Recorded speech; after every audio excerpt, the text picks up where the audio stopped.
আসসালামু আলাইকুম প্রিয় শিক্ষার্থীরা, আজকে আলোচনা করব অষ্টম শ্রেণীর অনুশীলনী 4.2 এর 12 নাম্বার। এখানে বললো a square plus b square equal c square হলে প্রমাণ করো যে a to the power 6 plus b to the power 6 plus 3a square b square c square equal c to the power 6।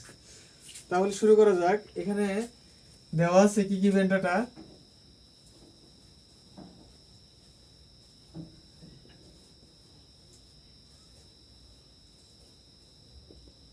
দেওয়া আছে a square plus b square equal c square, বা উভয়পক্ষে ঘন করে দেই। a square plus b square তার উপর whole cube equal c square তার উপর হবে হোল কিউব। তাহলে এখানে a প্লাস b হোল কিউবের একটা সূত্র আছে, সেটা হলো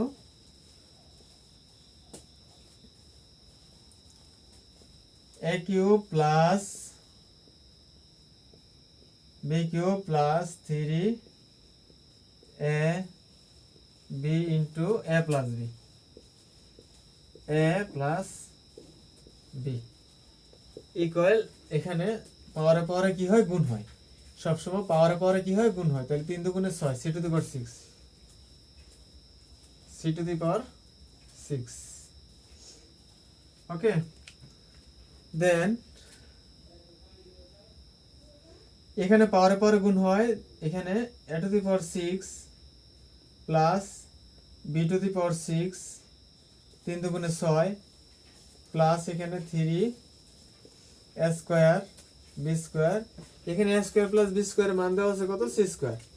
a স্কয়ার প্লাস b স্কয়ারের মান দেওয়া আছে কত, c স্কয়ার। এখানে c স্কয়ার বসিয়ে দিলাম equal c to the power 6।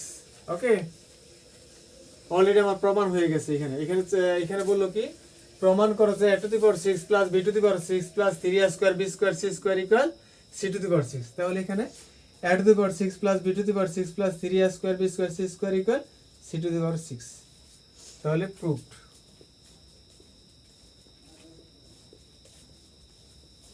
আশা করি সকলে বুঝতে পেরেছো।